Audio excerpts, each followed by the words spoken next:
Assalamualaikum warahmatullahi wabarakatuh.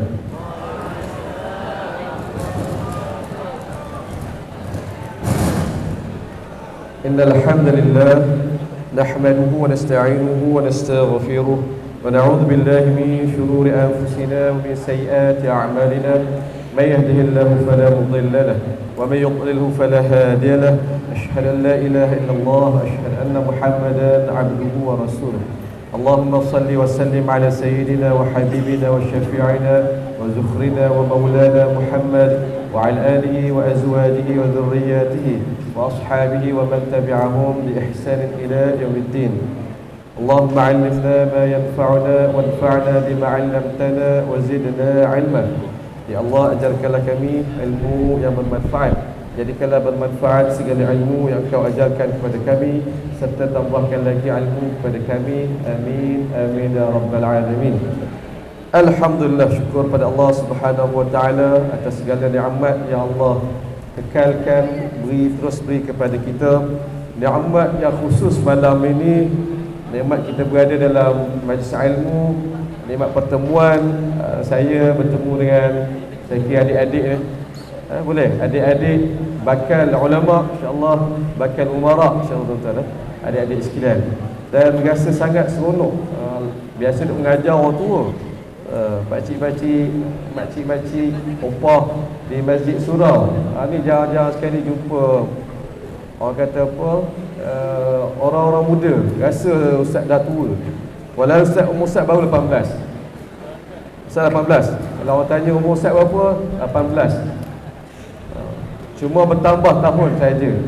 18 tambah 22 tahun pengalaman. Ustaz tetap 18, yang bertambah pengalaman. Jadi kita kena rasa muda selalu, tuan-tuan. Apatah lagi ustaz punya kajian, penumpuan ustaz, himmah ataupun passion ustaz berkenaan Nabi SAW. Kita sembah-sembah dia. Baik, perang pertama Nabi, perang apa? Perang Badar. Baik, betul, perang Badar. Masa perang Badar tu Nabi sertai. Umur Nabi masa tu berapa? Umur Nabi masa tu berapa? Kita dengar jauh-jauh kan. Sekitar 53 tahun ataupun 54 tahun umur Nabi. Maksudnya apa, tuan? Adik-adik sekalian, Badar Nabi umur 54, kemudian Uhud, kemudian Khandaq, dan nanti Khaybar, terakhir di Tabuk. Tabuk pun umur Nabi 59 tahun ataupun 60 tahun. Manusia itu usia, kalau sebahagian mungkin ayah kamu dah pencen, dah ada umur, tapi umur Nabi 53 tahun itu Nabi bertempur, Nabi berperang. Maksudnya apa, tuan? Kita kena muda. Sampai usia tu kita kena ingat kita kena muda. Saya ingat macam tu lah. Kalau dia ingat-ingat tua, saya tak larang, tapi aku tak sampai lagi umur Nabi perang Badar. Jadi kita bayangkan begitu. Andai kata panjang umur sampai umur Nabi perang Badar, aku kalau andai berlaku semboyan, perang, jihad, aku boleh turun, tuan-tuan. Tak ada sakit badan, ada sakit ni. Jadi kita kena rasa muda selalu. Boleh tak? Umur kamu mungkin ada 14, 15, nanti sampai 18, berhenti kat situ lah, 18. Ya, bertambah lepas tu pengalaman. Ini sekadar je, tuan-tuan rahmati Allah. Baik, tu saya nak kata Ustaz seronok dapat kuliah bersama kamu semua. Baik, tanpa membuang masa, mari kita mengaji berkitab. Ustaz ucap terima kasih sekali lagi kepada adik-adik dan juga guru-guru. Saya doa tak nampak nak siapa. Al-Fadhil Ustaz Sufyan, doa terima kasih atas ruang dan peluang yang diberikan. Seterusnya ustaz-ustazah, guru-guru pendidik di sekolah ini. Mudah-mudahan ukhuwah malam ini bukan yang terakhir kita bertemu, dan insya-Allah berterusan ukhuwah kita hingga ke syurga, insya-Allah. Baik, mari sama-sama kita ikut pengajian kita. Terima kasih Ustaz sebut, dan spontan kebetulan cari-cari susun buku tadi, ada lagi stok pen tu harga mahal, tak jumpa kat kedai. Siapa yang beli buku dapat pen selagi stok masih ada. Baik kita masuk. Siapa yang tak boleh tumpang-tumpang kiri kanan untuk tengok adik sekalian. Kisah buku pendek saja, kecil saja, nipis saja. Tajuknya Al-Quran yang belum kita baca. Nak cerita tentang tajuk ni, kenapa Ustaz bagi nama tu, itu panjang lah. Baik, kita masuk terus untuk Isra. Baik, kalau kita selak terus muka surat, helaian pertama selepas pada kulit kan, terus masuk helaian pertama ni, di bahagian belakang tu Ustaz mulakan dengan ayat Allah Subhanahu wa taala, wa laqad yassarna al-Qur'ana lidh-dhikri fahal min muddakir. Ya Allah sebut, dan Allah ulang 4 kali dalam surah Al-Qamar, sungguh kami mudahkan Al-Quran sebagai peringatan. Ada tak siapa yang nak ambil peringatan? Asasnya Quran ni mudah. Maksud itu mudah untuk difahami, mudah untuk diambil iktibar. Jadi kalaulah kita rasa payahlah Quran, kita sekadar baca lah, faham tak apa, ambil pahala bacaan saja, bahaya. Kita jangan berhenti kat situ, kita nak teroka apa yang ada dalam Al-Quran. Jadi starting permulaan Ustaz nak kata Quran ini mudah untuk difahami, mudah untuk kita ambil iktibar. Itu asas dia. Boleh adik-adik sekalian? Baik, insya-Allah. Baik, kita teruskan. Yang ni, sila ke muka surat kata penulis. Kata penulis. Ini kita bedah buku, kita tak baca keseluruhan, kita baca sikit-sikit. Tuan-tuan, dah berikan perhatian tumpuan di sini.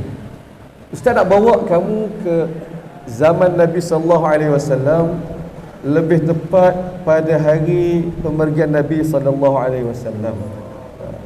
Nabi wafat bila? Tarikh Nabi wafat bila adik-adik? 12 Rabiul Awal tahun 11 Hijrah. Masa bila?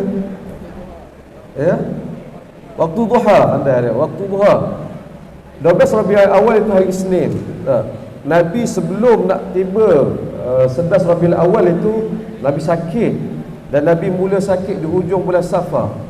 Hujung bulan Safar Nabi sakit, sampailah bawa kepada lepas Safar, Rabiul Awal, masuk ke bulan Rabiul Awal. Ustaz kira lebih kurang masa dia 12 ke 13 hari Nabi sakit. Dan sakit Nabi dahsyat dia sebenarnya. Kita ingat-ingat balik. Jangan orang kata Ustaz selalu sebut kan, dan ada orang buat buku rahsia mengapa Rasulullah tidak pernah sakit. Rasulullah tak pernah sakit ke? Rasulullah pernah sakit tak adik-adik? Pernah sakit. Bukan maksud kita kata Rasulullah tak pernah sakit, Rasulullah sakit makna kata Rasulullah lekeh macam kita. Tak. Rasulullah manusia yang macam kita. Allah bagi Nabi lalu bahkan ujian lebih daripada kita, supaya kita umat dia boleh ambil pengajaran. Kalau sakit macam ni akhlak Nabi, kalau marah macam ni akhlak Nabi. Begitu tuan-tuan. Nabi sakit, sakit Nabi dahsyat. Sakit demam biasa Nabi 2 kali ganda kita. 2 kali ganda kita, insya-Allah. Dan sakit akhir Nabi sallallahu alaihi wasallam, masya-Allah dahsyat. Nabi nak keluar rumah dalam keadaan dipapah. Dipapah oleh dua kiri dan kanan, Abbas dan juga Sayyidina Ali. Nak keluar. Itu nak pergi solat. Itu masa hari Nabi sakit tu. Dan Nabi kejap pengsan, dan kali Nabi tak boleh nak jadi imam. Nabi arahkan Sayyidina siapa? Sayyidina Abu Bakar untuk jadi imam. Baik. Dan ini lumrah dia. Nabi sakit. Hari nak jadi perpisahan itu, hari 12 Rabiul Awal, waktu subuh. Masa itu Sayyidina Abu Bakar jadi imam, sahabat Nabi kata menjadi makmum. Tiba-tiba mereka sedar pintu Nabi, tirai pintu Nabi diselak. Pakai duk tengok di intai ya. Nabi olahan hari-hari sebelum pada tu Nabi tak keluar rumah kan. Hari tu Nabi keluar rumah, Nabi selak pintu. Dan tahu rumah Nabi kat mana? Kalau ini masjid, kita bayangkan ini Masjid Nabawi, dan ini sebelah ni kiblat. Rumah Nabi sebelah mana? Belakang ke? Kanan ke kiri? Kanan ustaz ke kiri? Rumah Nabi sebelah sini ya. Rumah Nabi sebelah sini. Maksud rumah Nabi itu rumah isteri Nabi sallallahu alaihi wasallam. Satu-satunya rumah yang ada pintu yang menghubung terus dengan Dewan Solat Masjid Nabawi, rumah Sayyidatina Aisyah. Sebab tu kalau kita baca hadis, Nabi keluar dari rumah masuk masjid tu, itu rumah Sayyidatina Aisyah.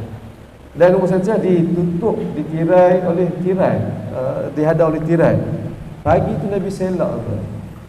Ini dalam surah Bukhari sebut, sahabat Nabi yang perasan, kami hampir-hampir batal solat nak sambut Nabi.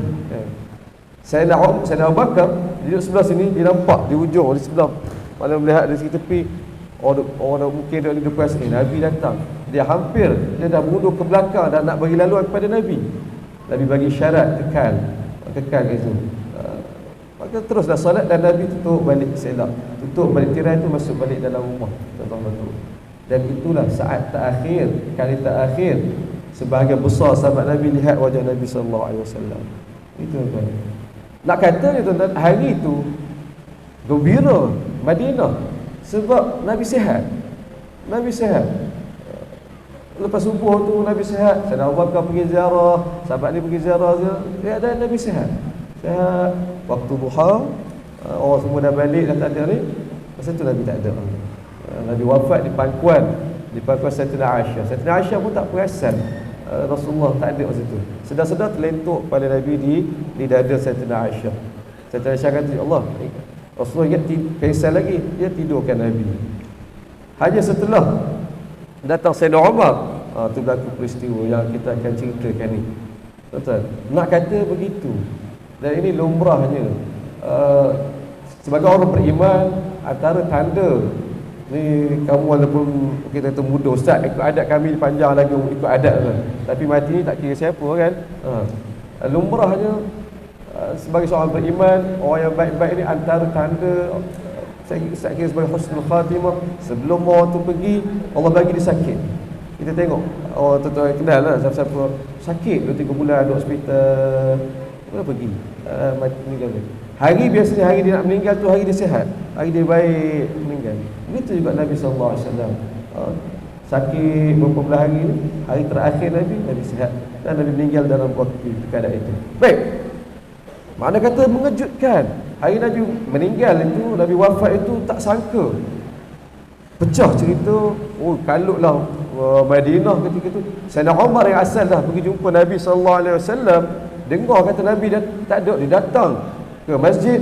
Masa tu ramai orang duk tunggu, duk menangis dia apa. Dia marah. Siapa yang kata Nabi Muhammad, siapa yang kata Rasulullah mati, aku pancung tengkuk dia. Sayyidina Umar kenal ya? Tak kenal kot kan? Sayyidina Umar garang. Allah, Nabi Muhammad tak mati.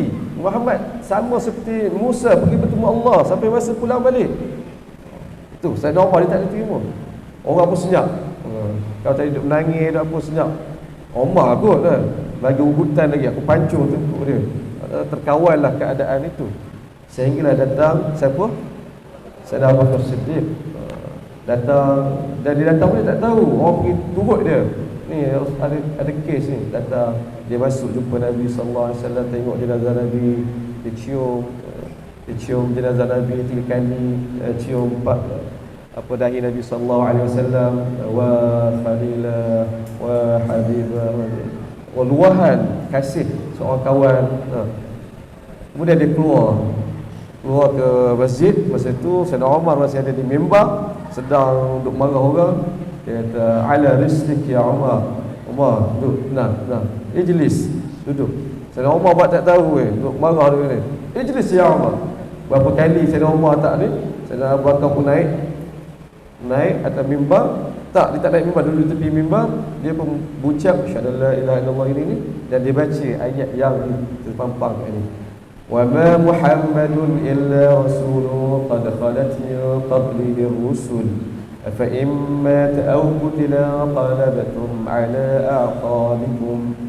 Allah dah sebut dah, wa ma Muhammadun illa rasulun qad khalat min qablihi ar-rusul. Muhammad tu sama sahaja sebagaimana rasul yang datang sebelumnya. Nabi Adam, Nabi Musa, Nabi Ibrahim, mana sampai masa meninggal begitu. Nabi Muhammad pun begitu, hidup sampai masa meninggal dia. Allah kata afa immat, lalu nanti sekiranya dia betul-betul meninggal, au qutil, ataupun terbunuh, in qalamtum ala a'qabikum, adakah masa itu kamu kembali ke agama kamu yang lalu, terus tak beriman? Kami beriman, kami Islam sebab Muhammad tak ada, kami patah balik kufur. Adakah begitu? Allah bagi teguran awal kepada khususnya sahabat Nabi ketika itu. Nabi senang Abu Bakar baca ayat ini, nak sedarkan, ya, Allah dah isyarat dah, sampai masa nanti Nabi kita sayang macam mana pun akan pergi. Yang nak menarik, nak Ustaz dah sebut ya tuan-tuan, Ibnu Abbas, adik-adik sekalian, Yang bawa cerita ni adalah kitab Al-Bidayah wan Nihayah. Ibnu Abbas kata apa? Wallahi ka'anna an-nas lam ya'lamu anna Allah anzala hadhihi al-ayah hatta talaha Abu Bakr. Sungguh aku nak perhati orang masa tu seolah-olah ni tak perasan, tak tahu pun Allah telah turunkan ayat itu. Sehinggalah Abu Bakar baca, ada ke ayat ni? Terkejut.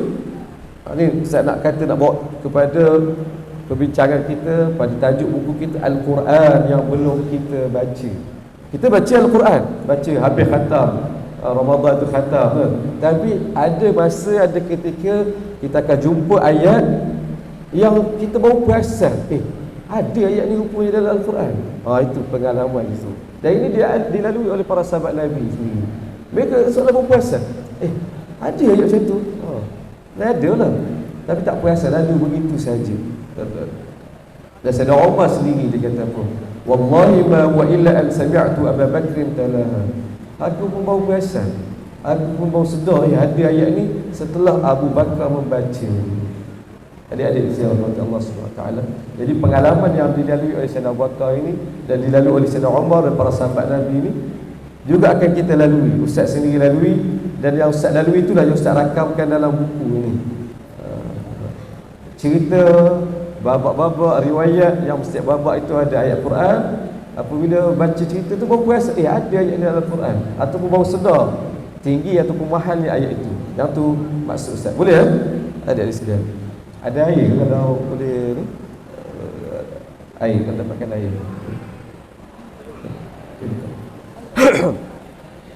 Baik, ada di sini Allah.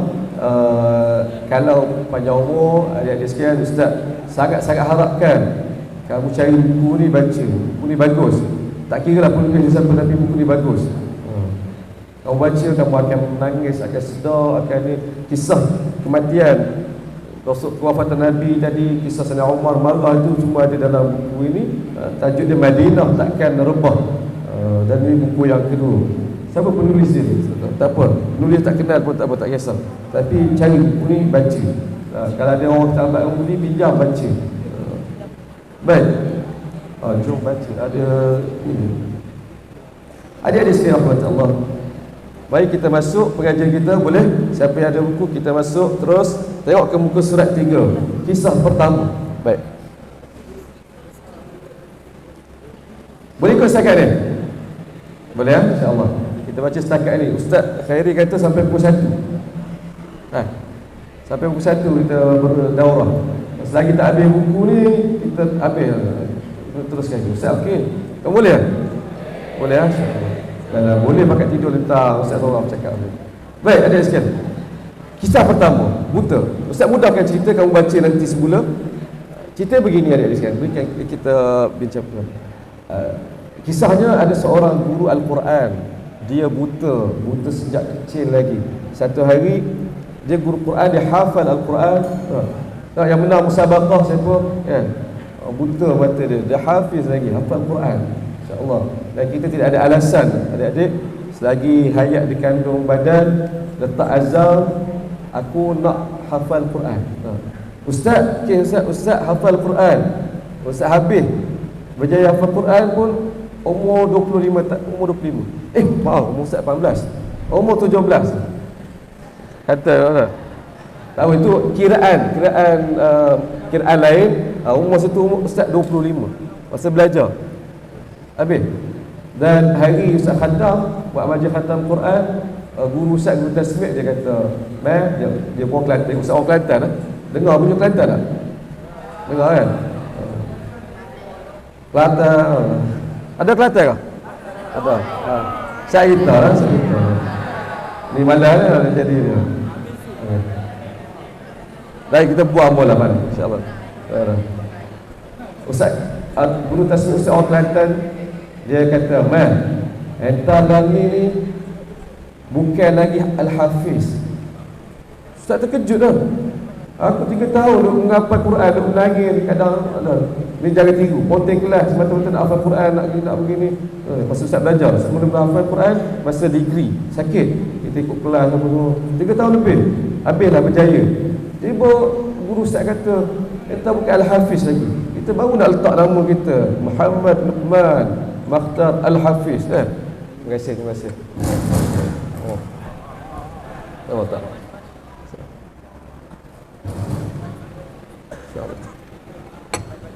Baik, kembali pada kisah Ustaz tadi. Guru Ustaz kata entah bukan Al-Hafiz lagi. Dia nak panggil apa? Dah habis tu Quran, dah habis Quran. Entah baru Al-Habis. Entah baru Al-Habis. Mana habis sekali hafal Quran.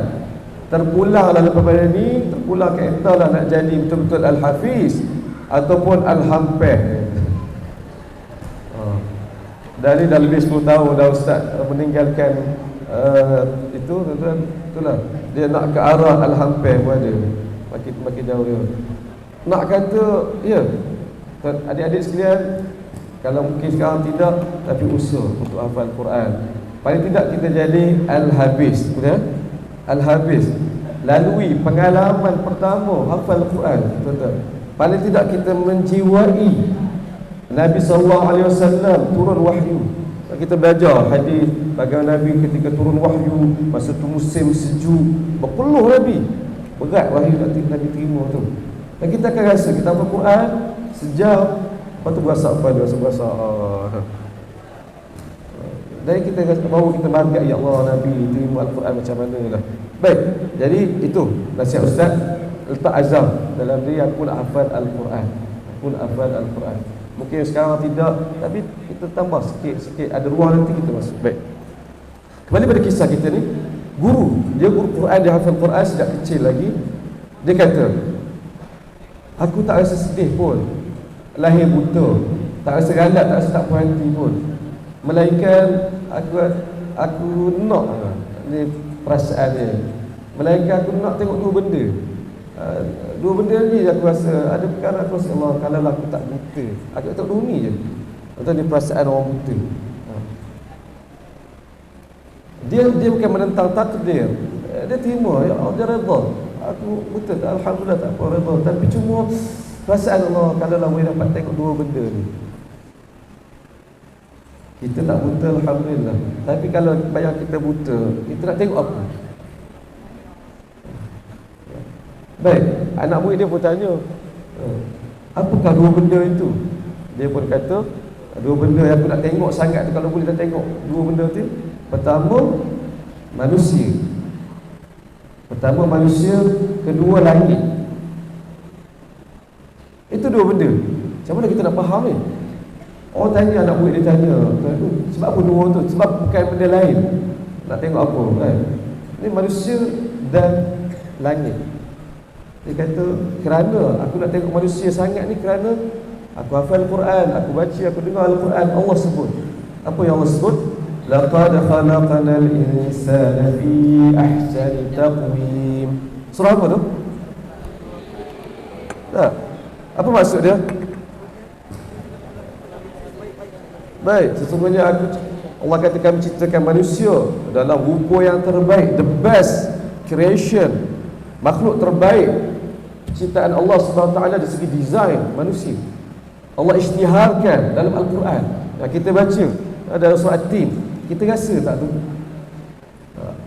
Adik-adik cuba fikir, kalau lah sekolah ada buat pertandingan, ada tak pertandingan dorm tercantik ataupun kelas tercantik? Ada? Dapat kat satu kelas ni, dapat anugerah dia, pegang rekod 11 tahun, tak boleh 11 tahun, tak boleh, 11 minggu berturut-turut kelas tercantik. Kita yang lain, kelas lain, kita nak tak pergi jenguk-jenguk tengok? Nak. Kita nak tengok cantik macam mana sangat nak pergi tengok kan? Kita terasa nak tengok tu. Sebab dapat, orang kata dapat anugerah tercantik, terbaik, kita nak tengok. Tapi apabila Allah Subhanahu Wa Taala sebut, kami ciptakan manusia dengan sebaik-baik kejadian, rupa bentuk terbaik, ada tak rasa nak tengok, rasa wow? Itu cerita ni Ustaz jadi sedar, ya Allah, ayat ni mahal. Ayat ni mahal. Jadi orang buta ni dia tak nampak diri dia manusia, tapi dia memahami maksud Allah Subhanahu Wa Taala. Allah isytihar manusia sebagai ciptaan dia yang terbaik. Allah, aku nak tengok sangat macam mana rupa ciptaan terbaik itu. Ni tuan-tuan. Kita dapat, saya Ustaz jujur, Ustaz memahami ayat tadi yang kita selalu baca, laqad khalaqnal insana fi ahsani taqwim, dari orang buta. Dari orang buta. Itu satu. Baik. Yang kedua, bagi Ustaz Binali.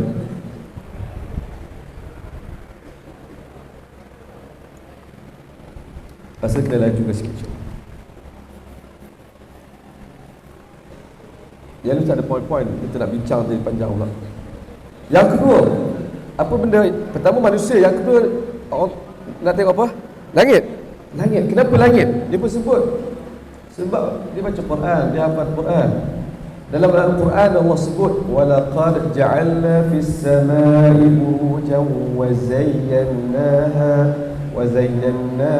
lin-nadhirin. Masya-Allah. Allah kata kami jadikan di langit itu ada gugusan bintang, gugusan bintang, dan kami hiasinya. Allah hiasi langit lin-nadhirin, untuk orang yang nak tengok. Allah sebut Allah hiasi langit. Satu benda yang dihias cantik tak? Cantik. Langit tu ibarat galeri, art gallery, galeri seni Allah Subhanahu Wa Taala. Tengok kecantikan. Kita rasa tak? Bila kali terakhir Ustaz baca ayat ni, satu kisah ni, pertama ayat tadi mari sentap, yang kedua ayat ni, Allah fikir balik, bila aku rasa langit ni cantik, ingat-ingat tak ingat bila, tak pernah, tak perasan pun, tak pernah perasan selama ni nak tengok langit tu sebagai cantik. Walau Ustaz menghafal Quran, Ustaz Al-Habis, tapi ayat ini seolah-olah baru baca. Allah sebut kami jadikan di langit itu ada gugusan bintang dan kami hiasinya untuk orang yang tengok. Betul.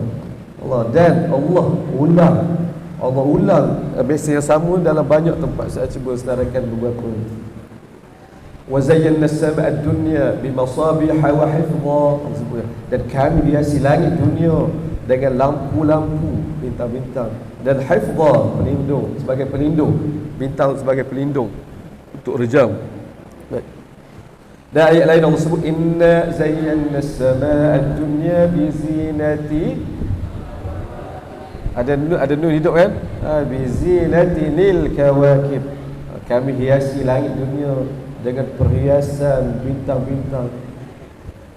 Baru rasa Allah ni ayat Allah Ta'ala ini tentang langit. Jadi hari ni, sejak hari ni, adik-adik kalau tak pernah, macam Ustaz dah sebelum pada ni, sebelum jumpa kisah ni, tak pernah rasa cantiknya langit, nak tengok langit, malam ni sejak hari kita kena tengok. Kita baca tengok langit, kita ingat ayat-ayat Allah Ta'ala tentang langit ini. Antaranya Allah sebut lagi walaqad zayyana as-samaa'a ad-dunya bi masabih. Sama banyak antara ayat sebut nak kata Allah ulang sebut, ulang ingat banyak.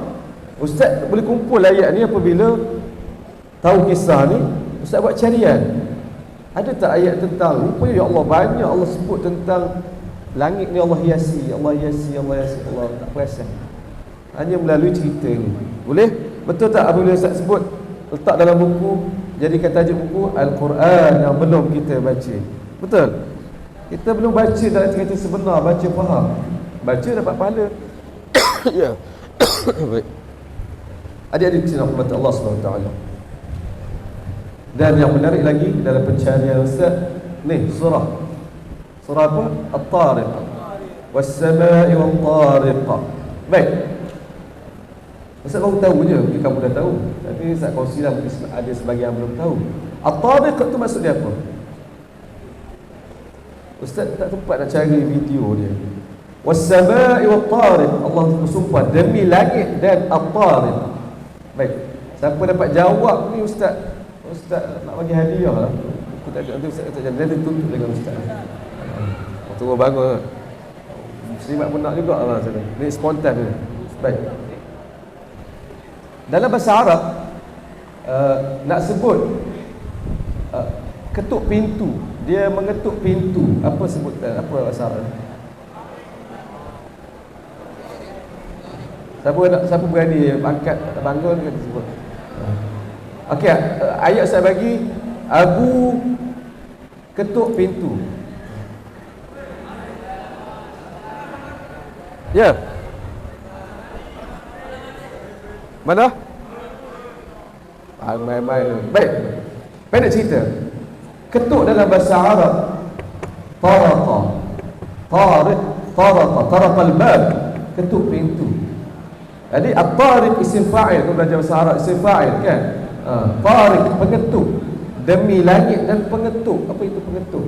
Wa ma adraka mat-tariq, apa itu pengetuk? Kamu tahu tak apa itu pengetuk? Allah kata an-najmu tsaqib, iaitu bintang yang berdetak.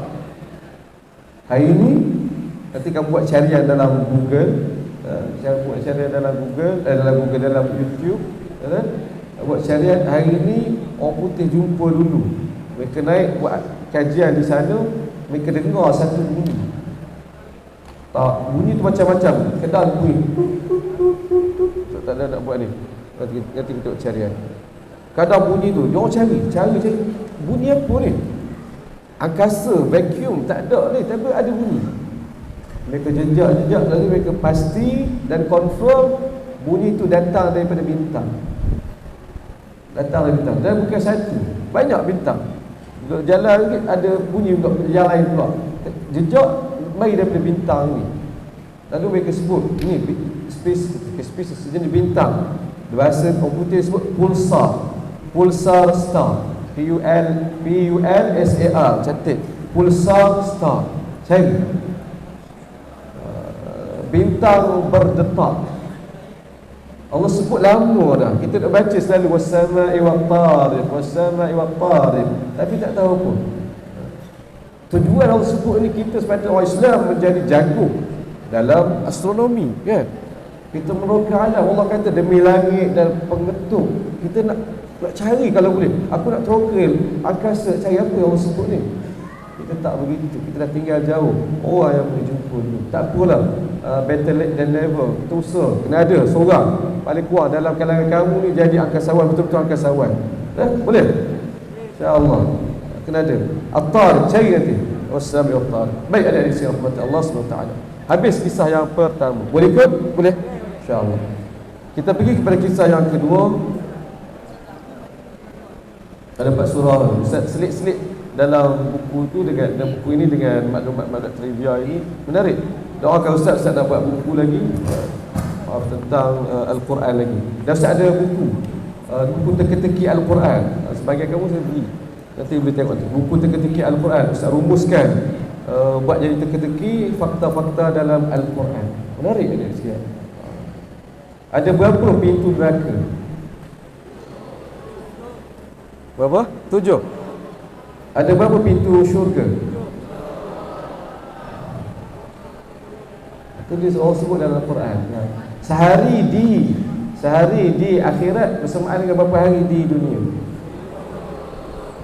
Atau main berapa kan? Itu bentuk-bentuk soalan. Nanti kamu ni. Baik, insya-Allah. Baik, kita terus kepada yang kedua. Ada 31 cabang ilmu Quran. Fawatis surah ada 10 panjang. Anak-anak. Muka surat 5 boleh? Kita pergi. Oh, ini untuk orang tua ni. Ustaz dengar khabar kamu ramai nak kahwin. Betul tak?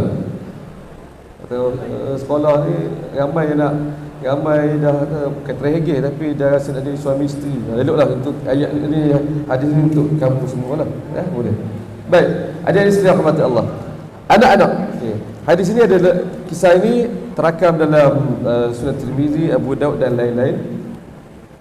Pernah sekali ketika Rasulullah SAW berkhutbah, Hasan dan Husain datang berjalan, sekejap jatuh, sekejap bangun semula. Nabi sampai, masa itu Nabi sedang berkhutbah kan? Nabi sedang berkhutbah. Kalau bayangkan masjid, Nabi sedang berkhutbah di atas mimbar. Mimbar Nabi tidak tinggi, dia 3 anak tangga sahaja. Nabi berkhutbah, sahabat Nabi ada.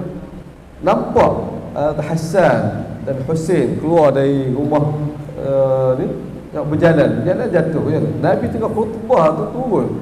Nabi sebagai seorang tu turun dari mimbar lalu mendakap 2 anak orang cucu ni. Nabi bersabda, Nabi sebut ayat Al-Quran. Ini ayat yang kita baru perasan. Ustaz baru perasan. Allah sebut annama amwalukum wa auladukum fitnah. Sesungguhnya harta kamu dan anak-anak kamu itu ujian. Nabi masa tu dukung kan. peluk cucu tu, Allah, boleh berhenti dia Nabi khutbah, sayang. Dan Nabi ingatkan diri Nabi sallallahu alaihi wasallam. Nabi Allah, betul lah Allah kata harta anak-anak ni ujian. Kata Nabi, apabila aku tengok dua orang budak ini datang, aku jadi tak tahan, sehingga aku hentikan ucapanku untuk mendukung mereka. Nabi sallallahu alaihi wasallam rasa tak mesra Nabi ya, sebagai atuk tengok cucu datang, dan Nabi ingatkan tentang ayat ini pada diri Nabi untuk kita sendiri, untuk ustaz ni. Allah, dunia atau harta dunia, anak-anak ni ujian. Baik, dua kali. Baik.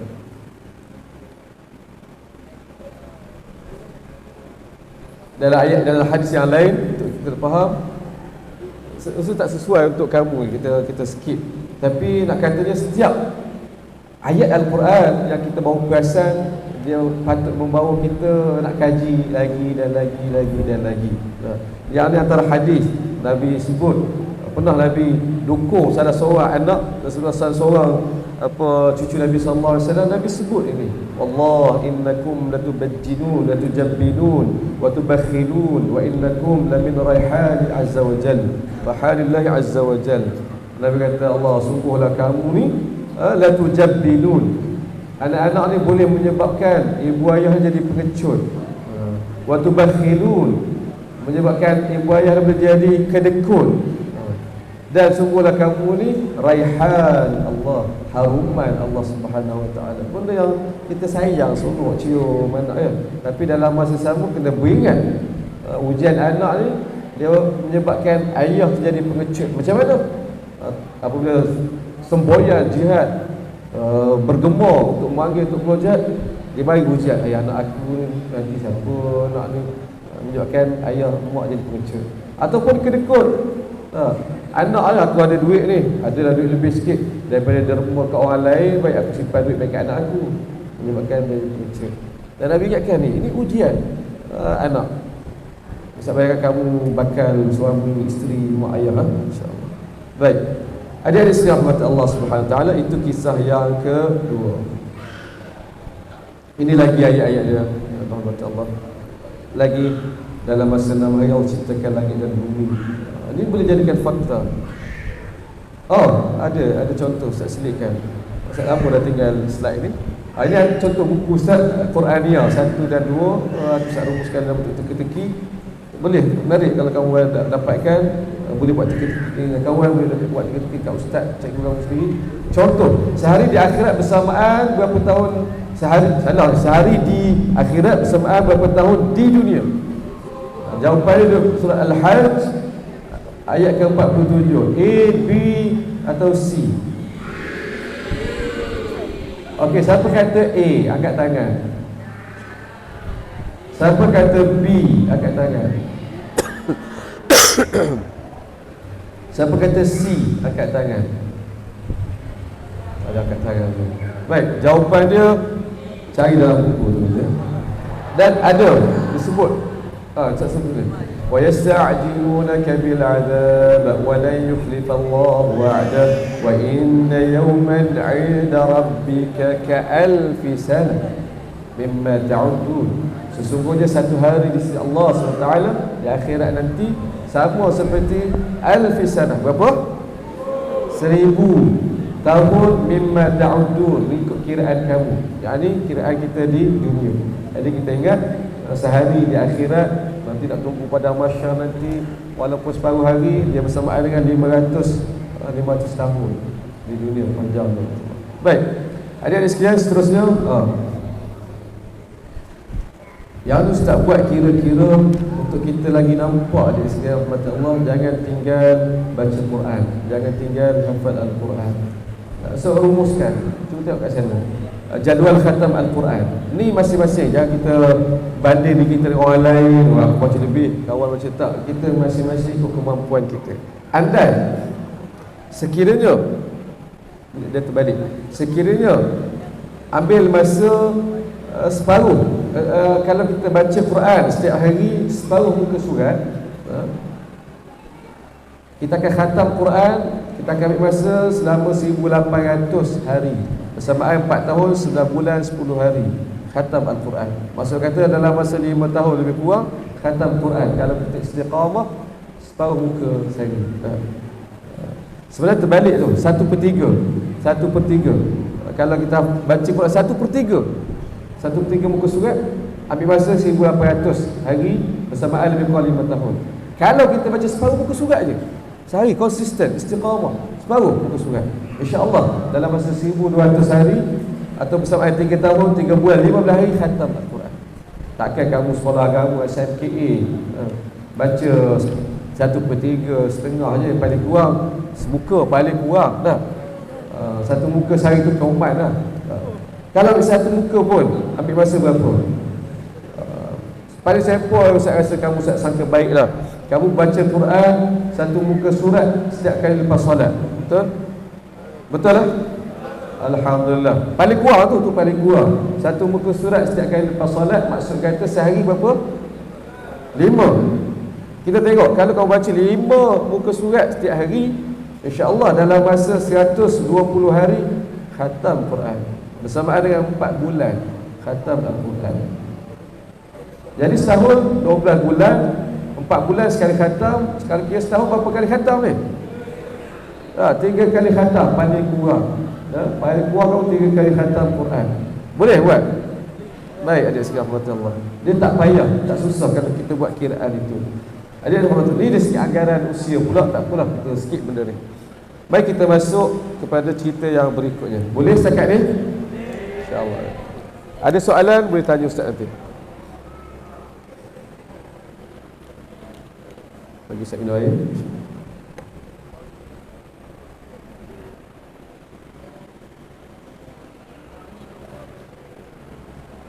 Bismillah. Nabi menangis. Hadis ini, babak riwayat ini ada dalam Al-Bukhari. Ustaz bawa ke sini dan Ustaz baca hadis ini baru perasan ayat ini dan ayat sebelum pada itu. Mari kita baca. Abdullah bin Mas'ud menceritakan, Rasulullah pernah berkata kepadaku, bacalah Al-Quran kepada saya. Aku pun berkata, wahai Rasulullah, patutkah saya baca Al-Quran kepada Tuhan? Walhal kepada Tuhan Al-Quran diturunkan. Ini permulaan. Satu hari Nabi tengok Sayyidina Ibnu Mas'ud sedang baca Quran. Abdullah bin Mas'ud salah seorang sahabat Nabi yang Nabi isytiharkan 4 orang. Ta'allamul Quran min 4. Nabi kata pelajarilah Al-Quran daripada 4 orang ni. Pertama Nabi sebut Abdullah bin Mas'ud. Mana pada hayat Nabi di Madinah, guru Al-Quran utamanya Abdullah bin Mas'ud. Dia dari segi fizikal orang dia kurus, orang dia kecil je. Pernah satu ketika dia bersama dengan Nabi SAW dan para sahabat, dia tukang panjat pokok. Badan dia ringan, tukang panjat pokok ambil ni. Jadi masa tu terselak jubah dia, nampak betis dia kecil je. Jadi sahabat Nabi, ya Allah, betis kau ni macam perempuan. Begitu. Egypt. Nabi marah. Nabi kata betis dia lebih berat daripada Uhud. Nabi bela Abdullah bin Mas'ud. Sebab Abdullah bin Mas'ud ni dia beriman di Mekah lagi. Dia menjadi sebelum pada Anas bin Malik di Mekah, dia lah tukang khadam khidmat Nabi, tukang bawa selipan Nabi, tukang cari siwak untuk Nabi SAW. Abdullah bin Mas'ud. Dan dia antara sahabat Nabi yang menguasai Al-Quran, bacaan dia sedap. Satu hari Nabi tengok dia baca Quran, Nabi pun kata, baca aku nak dengar. Terkejutlah Abdullah bin Mas'ud. Takkan kot Nabi yang sampai selama ni bacakan Al-Quran. Al-Quran tu pada Nabi dulu, kita dengar daripada Nabi. Tiba Nabi tak dengar daripada saya. Nabi kata apa? Sesungguhnya saya ingin mendengarnya daripada orang lain. Nak dengar juga. Baik. Kemudian aku pun baca Al-Quran kepada baginda. Ketika itu sampai pada ayat فَكَيْفَ إِذَا جِئْنَا مِنْ كُلِّ أُمَّةٍ بِشَهِيدٍ وَجِئْنَا بِكَ عَلَى هَؤُلَاءِ شَهِيدًا. Maksudnya, lalu bagaimana nanti kami datangkan seorang saksi untuk setiap umat, dan kami datangkan engkau wahai Muhammad menjadi saksi bagi mereka, bagi umatnya. Itu ayatnya berlaku di mana akhirat nanti kan. Setiap manusia dikumpulkan ikut kaum Nabi Musa, kaum ni, dan Ada sekali Nabi masing-masing berlaku dakwa mendakwa, kaum kata, ya Allah, Musa tak sampai pun ajaran kepada kami. Masing-masing menuduh, dan ini berlaku. Nabi pun akan berlaku. Ramai orang tidak beriman zaman itu umat Nabi, dan Nabi menjadi saksi, ya Allah, aku dah sampaikan, tapi orang ni tak ni berlaku dakwa mendakwa, penghakiman di situ. Inna Allah fa kaifa idza ji'na min kulli ummatin bi syahid wa ji'na bika 'ala haula'i shahida. Habisnya Ibnu Mas'ud baca ayat itu, dengar Nabi sebut hasbuk, hasbuk, cukup. Kawan tu nak baca sedar tu pun Nabi potong, hasbuk, dah cukup. Ibnu Mas'ud balik tengok, Nabi menangis. Nabi menangis. Aku pun menoleh kepada baginda, kelihatan Nabi berlinangan air mata. Riwayat Al-Bukhari. Tuan-tuan, ini kasih Nabi SAW kepada umat dia. Nabi bayang daripada ayat ini, Allah bagi Nabi membayangkan akhirat nanti Nabi berdepan dengan kaum dia yang tak beriman, yang tak nak ikut ajaran Nabi SAW. Masa tu tak boleh, sedih-sedih lah, tapi kau tak boleh buat apa. Sedih Nabi, menangis Nabi SAW. Sayang Nabi kepada kita. Adik rahmat Allah Subhanahu Wa Taala. Daripada hadis ini menjadi sunnah. Sunnah dalam baca Al-Quran, kita dah ingat baca Quran tu ya sunnah, tapi jangan lupa sunnah Nabi yang ini, iaitu dengar orang baca Quran. Ada tak dalam kalangan kamu ni, yalah, manusia kita ni suara beza-beza kan. Ada lembut, ada orang tu kawan itu lebih sedap suara daripada kita, lebih bagus bacaan daripada kita. Ada tak dalam kalangan kamu? Tentu ada kan. Kawan baik yang sedap baca. Jadi ini tradisi para ulama dulu pun macam tu. Mereka akan suruh orang bacakan Al-Quran, mereka dengar. Jadi kamu nanti kalau dalam sesi baca Quran ramai-ramai ke apa, tak semesti pakat baca. Tak. Boleh jadi kamu mendengar, duduk dua orang, Syekh baca, kamu ni baca dengan alunan yang kita pun tengok Quran sambil tengok terjemahan, itu lebih feel, lebih kita dapat maksud dia, berbanding kita baca sendiri. Kita ulang-ulang apa ni, kita amalkan dia. Sebagai Nabi SAW pun buat. Bukan Nabi saja baca, kadang Nabi dengar orang lain baca. Nabi nak. Dan kadang mendengar, kita sebut Ustaz sebut lagi, mendengar bacaan orang, kadang dia datang feel lagi. Begitu. Boleh buat nanti. Ada sekalian rahmat Allah SWT. Apabila Ustaz buat carian tentang ayat ini, Ustaz jejak ayat ini, tengok di dalam surah An-Nisa ayat 41, Ustaz jumpa ayat sebelum itu yang lebih dahsyat. Adik-adik rahmat Allah. Baik kita tengok dan kita ingat, Inna Allah la yuzlimu mithqala dzarrah wa in taku hasanatan yudha'ifha wa yu'ti min ladunhu ajran 'azima. Ini ayat-ayat yang kita kena ingat untuk diri kita. Allah tak zalim sebesar zarah pun. Kebaikan ataupun keburukan kita buat, Allah balas saja. Allah balas. Bahkan lebihnya Allah Subhanahu Wa Taala, bahkan ada kebaikan yang kita buat, wa in taku hasanah, bukan Allah balas setimpal, Allah balas berganda-ganda, yudha'ifha wa yu'ti min ladunhu ajran 'azima. Allah bagi ganjaran yang lebih besar di sisinya.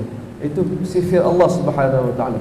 Buat buruk, Allah balas satu semisal dengan dia, tapi buat baik, Allah balas berkali ganda. Ini motivasi yang besar. Hafal ayat ni pada Quran. Adik-adik rahmat Allah Subhanahu Wa Taala. Baik kita teruskan. Ya apa?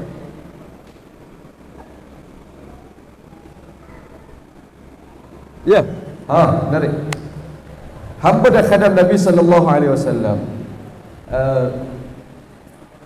Kita kena beza pertama adik-adik doakan Ustaz, ni kajian Ustaz tafsirah Nabi sallallahu alaihi wasallam. Pertama, jangan kita tertukar lagi selepas pada ni. Apabila sudah khadam, bahasa Arab khadim, seorang sahabat Nabi ni khadam Nabi sallallahu alaihi wasallam, dia bukan bermakna hamba.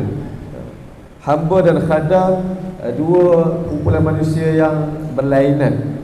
Hamba orang hamba yang dimiliki oleh orang merdeka, itu hamba. Nabi ada hamba, ya Nabi ada hamba. Itu zaman tu, zaman ada amalan perhambaan. Nabi ada hamba. Baik. Dalam masa sama Nabi ada khadam, dan khadam yang banyak, ramai. Khadam ni mana-mana hamba, mana-mana orang yang merdeka yang khidmat secara sukarela kepada Nabi sallallahu alaihi wasallam. Ini khadam. Ibnu Mas'ud, saya nak sebut kaitan dia. Ibnu Mas'ud yang kita kenal tadi, Abdullah bin Mas'ud, beliau salah seorang khadam Nabi. Bukan hamba Nabi, dia khadam Nabi. Dia orang merdeka, tapi dia khidmat sukarela kepada Nabi sallallahu alaihi wasallam. Sahibun na'lain, tukang bawa kasut Nabi sallallahu alaihi wasallam. Dan ini sebahagian, saya buat senarai, sebahagian khadam dan hamba Nabi sallallahu alaihi wasallam. Hamba di bahagian tengah tu, dalam tu Zaid, Ummu Aiman, Abu Rafi', Maria. Kemudian khadam di luar itu. Setiap orang kalau kita kenal menarik kisah-kisah mereka, dan saya muatkan dalam buku saya yang ketiga ni, Asam Garam, 3 Meriahnya Rumah Tangga Nabi sallallahu alaihi wasallam. Ada rahmat Allah SWT.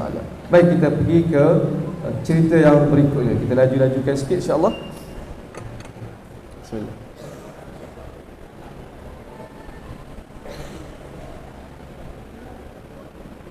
Yang ni menarik. Ni bab berhutang ni kan. Ada siapa yang nak bayar hutang kawan dia ni? Dalam ni kena ni. Dan ini panduan untuk siapa yang selalu kena hutang, selalu orang minta hutang dia amalkan tips ni. Cagar tu. Baik, cerita dia begini, adik-adik rahmat Allah. Ada seorang lelaki, dia berkawan, dua berjiran. Seorang lelaki berjiran. Kawan dia satu hari, jiran dia satu hari minta nak pinjam duit dengan dia. Lalu hari tu yang kawan ni yang selalu untuk pinjam duit dengan dia pun kata, boleh, saya boleh bagi pinjam duit. Kat jiran, saya boleh bagi pinjam duit, tapi saya nak cagaran. Bagilah barangan sebagai cagaran. Faham tak dia? Kita tak ada duit, tapi kita ada barang, handset ke, apa, barang berharga, cincin ke kan. Jadi kita nak pinjam duit dengan orang ni. Aku nak pinjam RM10, nanti aku bayar. Pinjam ni kena bayar lah, wajib bayar kan. Okay. Kawan tu pun minta, boleh aku bagi RM10, tapi cagaran apa? Barangan kita kena letak kat dia dulu. Andai kata kita bagi kat dia, baru dia bagi kita RM10. Maksud kata kalau lah, dia cakap kalau lah kita tak mampu bayar RM10 tu, barang tu jadi hak milik lah. Begitu. Ataupun dia jual, ambil RM10, lebihan dia bagi kat tuan tu balik. Itu cagaran. Jadi kawan ni minta dengan jiran dia nak pinjam duit. Lalu jiran tu dia kata, boleh nak bagi pinjam duit, tapi buat main lah cagaran. Kereta ke, motor ke, ada basikal ke kan, kat rumah tu. Marah jiran ni, kau ni kita dah berjiran 20 tahun kot, setakat nak pinjam 100, 200, takkanlah aku dia sebelah lah. Aku bayar lah. Terasa hati dia. Lalu apa jawab jiran ni yang orang minta pinjam dia? Dia kata, aku percaya kau akan bayar, insyaAllah kau akan bayar, tapi aku nak tenangkan hati. Sebab Nabi Ibrahim AS, dia juga percaya pada Allah Subhanahu Wa Taala. Tapi dia minta juga dengan sebutan ini, bala walakin liyatma'inna qalbi. Bahkan saya percaya, saya beriman, tapi saya nak tenangkan hati saya. Surah Al-Baqarah ayat 260. Ini kata-kata Nabi Ibrahim AS. Dan daripada kata-kata ini, daripada cerita ini, membawa kita kenal kepada ayat ini, saya. Dan ayat ini membawa Ustaz tahu kisah dalam Al-Quran berkaitan Nabi Ibrahim. Dan jarang kita tahu. Apabila sebut tentang Nabi Ibrahim, apa yang kita tahu? Dia kena bakar api, dia sembelih anak dia. Kisah ni tahu atau tidak, bagi kita tengok tu. Oh ya, dari segi kiraan, kalau buat teka-teki cantik. Nabi yang paling banyak namanya disebut dalam Al-Quran siapa? Nabi Musa AS, jawapan di depan hari, kata 36 kali. Dan second rank, paling yang kedua paling banyak disebut dalam Al-Quran, Nabi Ibrahim AS. Beza, tapi beza dia punya 69 kali. Baik. Dan tentang ini dalam buku tak ada. Apabila kita baca Al-Quran lagi ni, saya nak bawa kamu meneroka Al-Quran, dan kamu boleh teroka Al-Quran sendiri.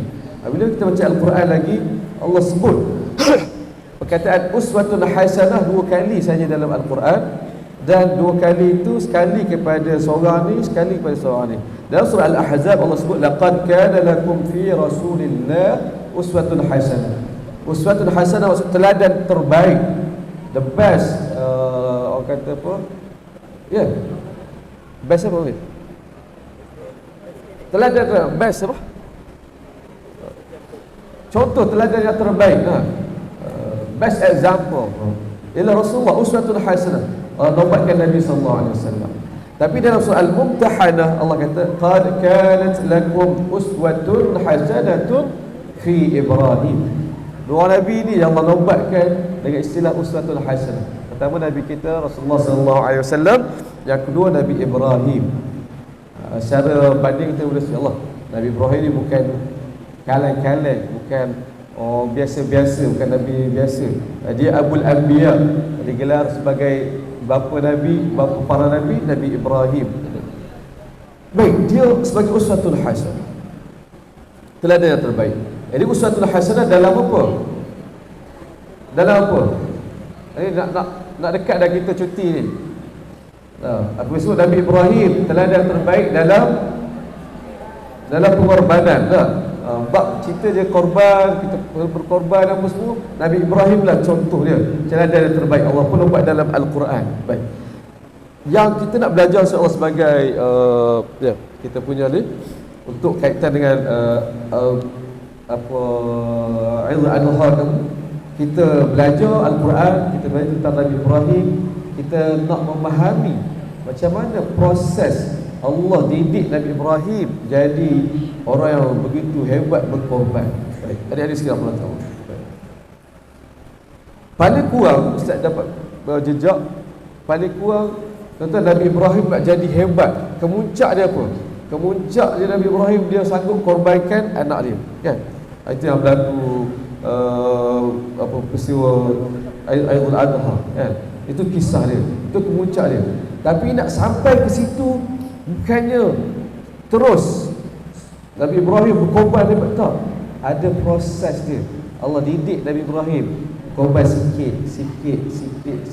Ini pengajaran untuk kita. Dan Allah sebut dalam Al-Quran dan juga hadis. Jadi pengorbanan yang pertama yang Nabi Ibrahim AS lalui ada kaitan dengan ayat yang kita baca mula-mula tadi. Bala walakin yatma'inna qalbi. Wa idh, tengok dalam surah Al-Baqarah ayat 260, wa idh qala Ibrahim rabbi arini kaifa tuhyil mauta. Hafal, ada hafal lah? Hafal, insya-Allah. Tahu tak maksud dia? Dan ingatlah ketika Nabi Ibrahim berkata kepada Tuhan, Tuhanku perlihatkanlah kepadaku bagaimana kau menghidupkan si mati, bagaimana kau menghidupkan yang mati. Nabi Ibrahim minta Ta'ala nak tengok bagaimana Allah hidupkan makhluk sudah mati. Allah kata, awalam tu'min, Ibrahim, kau tak beriman lagi ke? Kau tak beriman lagi ke? Jawab Nabi Ibrahim, bala walakin liyatma'inna qalbi.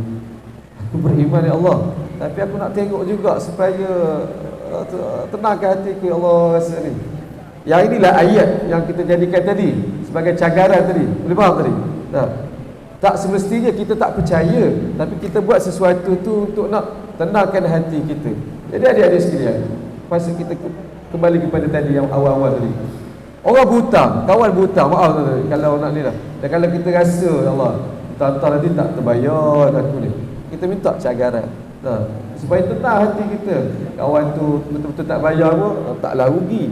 Sebab duit kita ni bukannya senang. Mak ayah kita hantar duit kat kita, kan? Dan ada orang ni kadang-kadang mudah-mudah buat pinjam, lepas tu tak bayar. Ada orang pula malu nak minta balik. Ustaz antara malu bagi pinjam, tapi nak minta balik tu Allah malu. Tapi orang tak malu, tak bayar, kan? Ada orang macam tu. Jadi kita kena berjaga. Paling tidak ambil prinsip, ambil tips ni. Orang nak pinjam duit, cagaran. Kau ni kita kawan lama kot, kita sekolah kot. Ya, tapi liyatma'inna qalbi, nak tenangkan hati. Bagilah cagaran pen, aku bayarlah minggu depan. dia bayar, kita pulangkan balik pen itu. Baik. Itu kata Nabi Ibrahim, dan Allah terima. Bala walakin yatma'inna qalbi. Allah, ya aku beriman, tapi aku nak tengok juga untuk nak tenangkan hati. Allah kata apa? Qal faqud arba'atan min at-tayr fasurhun ilayk ثم اجعل على كل جبل منهن جزءا ثم ادعهن يأتينك سعيا واعلم أن الله عزيز حكيم. Okey, apa proses dia? Nabi Ibrahim minta Allah perlihatkan bagaimana Allah hidupkan yang telah mati. Okey. Allah kata pertama fakhudh arba'atan min at-tayr. Ni kisah yang Ustaz baru perasan ada dalam Al-Quran. Allah kata, okey, nak macam tu, wahai Ibrahim, pertama apa? Ya? Sebelum tu lagi, fakhudh ambil arba'ah apa? 4 min at-tayr. Tayr apa? Burung. Maksudnya Ibrahim sekarang ni nak ikut proses tu, nak tahu macam mana aku hidup kisah mati. Baik, pertama bela 4 ekor burung. Ini kisah Nabi Ibrahim bela burung. Allah sebut dalam Al-Quran. Kalau baca tafsir, ada riwayat Israeliat, burung apa disebut. Tak apalah, Quran tak sebut, kita tak payah perincikan. Tapi nak kata yang betul, yang pastinya ialah tuan Nabi Ibrahim pernah bela burung 4 ekor. Allah kata faqul arba'atan min at-tayr, bela 4 ekor burung. Okay. Bukan sekadar bela tak ada sangka tu tak. Allah kata fasurhunna ilaik, bela sampai jinak kepada kau, sampai burung betul-betul jinak.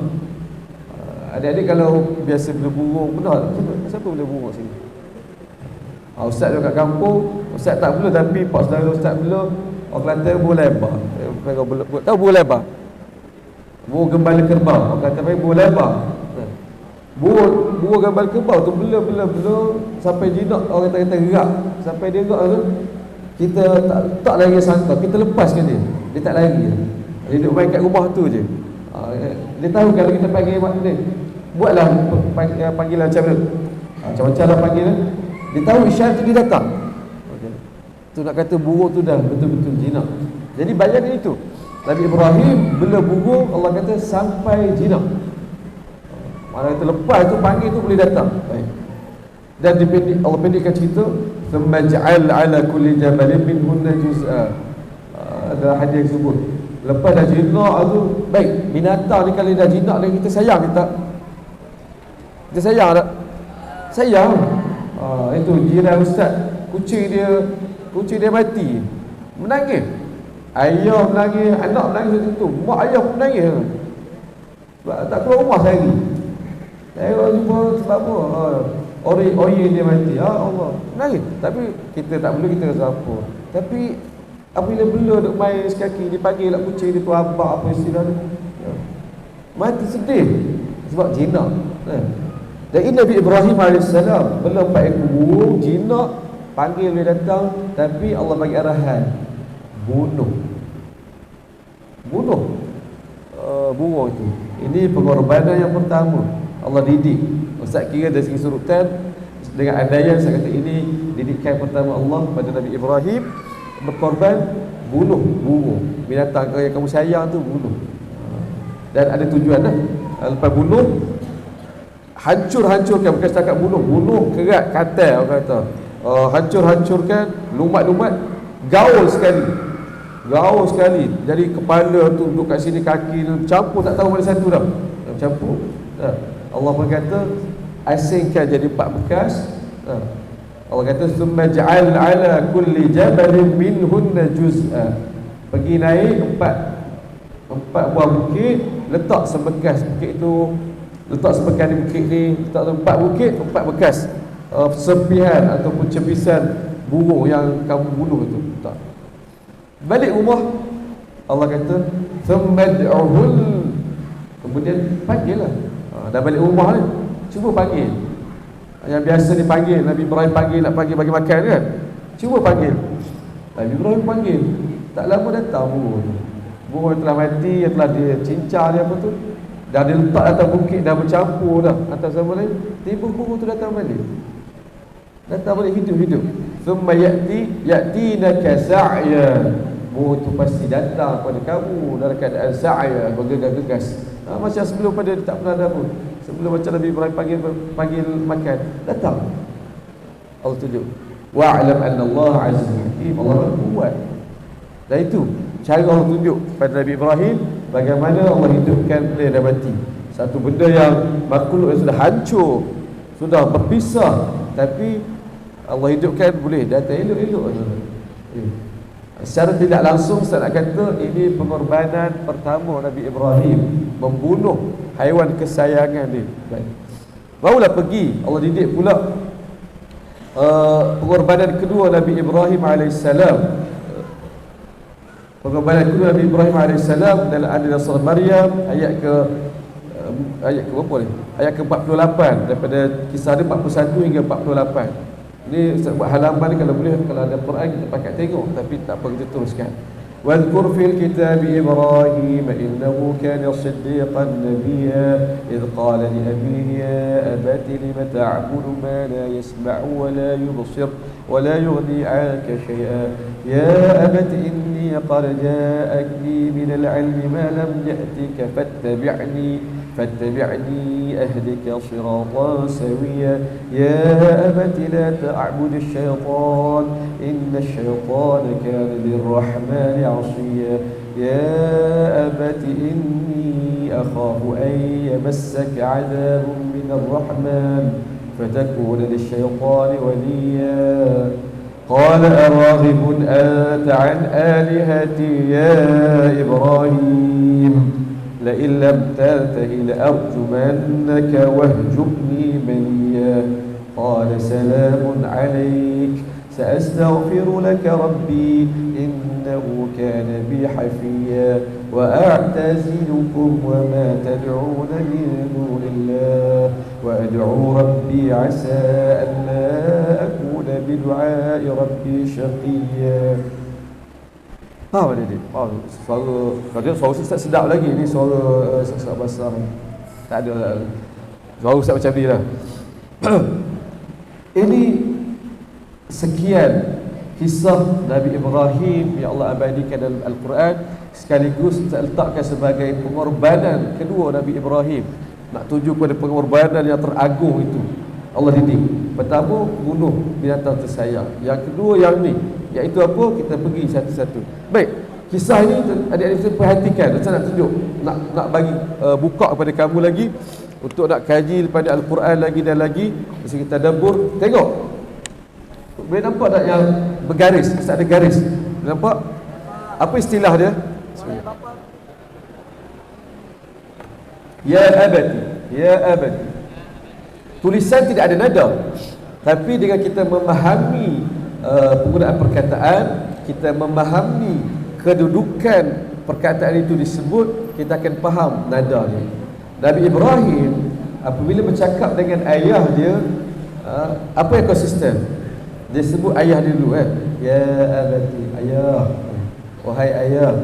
Abati istilah lembut bagi abi, orang sebut wahai ayah. Dia kata ayah, dia sebut abati. Kita beza kita pada lenggok kan. Kalau tak hormat sikit ayah, ayah. Tu. Tapi nak minta duit lebih sikit, ayah. Lenggok lain. Arab abi. Tapi nak lembut, nak pujuk, abati. Dia beza. Baik. Anak pun sama. Anak, ayah nak sebut anak, ya bin. Anak dia lelaki. Tapi kalau nak sebut lembut anak dia, ya bunayya. Ya bunayya. Surah Luqman sebut ya bunay, wahai anak begitu. Baik, itu satu. Yang kedua, perhatikan Nabi Ibrahim apabila nak sebut berbicara dengan ayah dia, wa il qala li abihi, ketika dia berkata kepada ayah dia, dia akan seruan itu mula-mula, ya abati lima ta'budu syaitan. Ya, kemudian ayat berikut, ya abati, wahai ayah. Ya abati.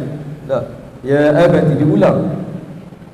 Nak kata bahasa ataupun ucapan Nabi Ibrahim kepada ayah dia masa itu sangat-sangat lembut. Ayah, Sebab tu kita baca Al-Quran, kita memahami, kita akan baca dengan memahami mood yang dibaca. Ayah, lima ta'budu ma la yasma'u wa la yubsir. Ayah, kenapa ayah suka berhala yang tak mendengar, yang tak melihat. Bahasa lembut masa tu Nabi Ibrahim, dia sedang memujuk ayah dia. Jadi jangan kata Nabi Ibrahim kasar dengan ayah dia. Ayah apa cakap? Pastilah ayah marah.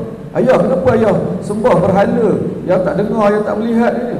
Bukan begitu bahasa Nabi Ibrahim. Bahasa lembut. Ayah, inni qad ja'ani minal ilm. Ayah, saya tahu, saya dapat ilmu sikit. Ini saya, ya ayah, janganlah sembah syaitan. Itu Nabi Ibrahim. Baik. Pergi kepada ayat ke-46. Ayat 46. Lepas habis Nabi Ibrahim kata kepada ayah dia, ya abati inni akhafu an yamassaka 'adzabun minar rahman fatakuna lisyaitani waliya. Ayah, saya takut sangat ayah kena azab nanti. Itu bahasa Nabi Ibrahim. Habis Nabi Ibrahim cakap tu, ayah dia kata apa? Qal araghibun anta 'an alihati ya Ibrahim. Seruan tu duduk kat mana? Depan ke belakang? Duduk belakang. Ayah dia kata, araghibun anta 'an alihati. Engkau ni benci Tuhan aku kan? Ibrahim. Tu bahasa. Maknanya masa ni ayah dia cakap dengan bahasa kasar, sedang marah Nabi Ibrahim. Sebab itu seruan tu duduk di belakang. Araghibun anta 'an alihati ya Ibrahim. Engkau tak suka Tuhan aku ya Ibrahim. Kita marah pun macam tu tuan. Kalau kita baik, cakap baik dengan orang, kita akan sebut nama dia dulu kan? Man, boleh tak tolong aku? Kita sebut nama dulu. Tapi kalau kita marah kat orang tu, kita akan sebut belakang. Engkau tak faham ke Man? Nampak belakang tu.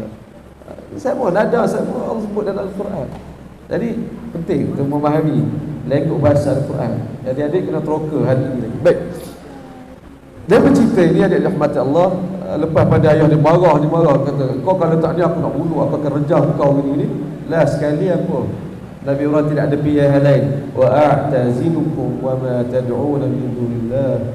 Saya terpaksalah berpisah dengan ini. Pengorbanan kedua Nabi Ibrahim ialah berpisah dengan ayah dia, dengan keluarga dia. Apalagi setelah cuba dibunuh itu, terpaksa berpisah. Nabi Ibrahim sayang tak ayah dia? Sayang. Tengok bukti, sa'astaghfiru laka rabbi. Ayah berpisah pun, salamun alaik, sejahtera ayah, moga ayah hidup bahagia. Saya akan usaha minta ampun dengan ayah ini, untuk ayah ini. Sayang Nabi Ibrahim kepada ayah dia, walaupun ayah dia ugut nak bunuh dia, walaupun ayah dia ni sayang dia, tapi pengorbanannya terpaksa berpisah. Ini didikan yang seterusnya Nabi Ibrahim. Allah didik. Pertama korban bunuh binatang tersayang. Yang kedua pisah dengan ibu bapa yang tersayang. Didikan nak bawa kepada pengorbanan kemuncak itu. Baik, boleh ikut lagi adik-adik. Pengorbanan yang ketiga yang tidak ada dalam Al-Quran tetapi ada dalam hadis Nabi SAW, hadis riwayat Muslim. Ustaz nak pendekkan cerita, menarik nak uraikan salah satu yang ni, tapi tak sempat nak uraikan. Nak sebut tuan-tuan, pengorbanan yang ketiga ialah Nabi Ibrahim kena berpisah dengan isteri dia. Ini ada dalam, disebut dalam hadis. Dia pergi ke satu tempat, ada raja yang ni, lalu berlaku paksa berpisah. Kita kena berlakon, kau bukan isteri aku ni. Berpisah seketika. Sebagai suami, adik-adik satu masa nanti ada isteri, ada suami kan. Kita akan rasa orang yang paling kita cintai ialah pasangan kita lah. Kadang lebih melebihi mak ayah kita tak, kita itu. Nak katanya isteri, suami, pasangan boleh jadi insan orang mana kita cintai lebih pada orang lain. Dan ini kemuncak dia. Nabi Ibrahim kena berpisah dengan isteri dia. Bahkan beberapa kali berpisah dengan Sarah, berpisah dengan Masa. Itu pengorbanan yang ketiga. Seterusnya dia lagi berpisah dengan isteri dia, kena dihantar ke sana. Uraian panjang. Dan hinggalah pada kemuncaknya, kemuncaknya pengorbanan besar ialah pengorbanan bunuh anak dia, kan? Nak kata dia rahmat Allah Subhanahu wa taala, kita menjadikan Nabi Ibrahim sebagai model uswatun hasanah, model terbaik dalam hal pengorbanan. Bukan sekadar kita kagum Allah hebat Nabi Ibrahim berkorban itu, tapi kita contohi itu bagaimana dengan cara kita lalui proses yang sama. Jangan kita perasan aku akan berkorban, aku akan nanti kalau ada panggilan jihad aku akan keluar berjihad. Jangan bohong. Kalau kita tidak pernah berkorban sebelum pada itu, kalau kita azam aku nanti jadi kaya, nanti aku nak derma RM1,000 sebulan. Jangan mimpi kalau sekarang kita tak pernah berkorban, tak pernah derma RM1 ke surau. Nak katanya pengorbanan, nak jadi orang berkorban itu perlu didikan dari awal, perlu sikit. Jadi begitu adik-adik rahmati Allah, untuk nak capai kejayaan, untuk nak dapat sesuatu itu kita kena berkorban. Dan apa yang kamu kena korban pada saat ini, adik-adik sekalian? Masa belajar, dia kena korban apa? Nak dapat kejayaan. Ustaz pesan satu je, adik rahmat Allah. Ini pengalaman Ustaz masa belajar, dan kamu sedang lalui, Ustaz dah lalui, korbankan perasaan.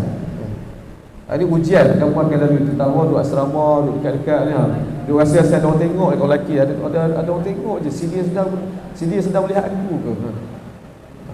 Kadang berjalan tu duk perasan ada orang tengok tu. Ini ujian perasaan yang kamu kena korbankan. Dia ujian tu memang ujian datang perasaan. Kalau kita jadi matang ni,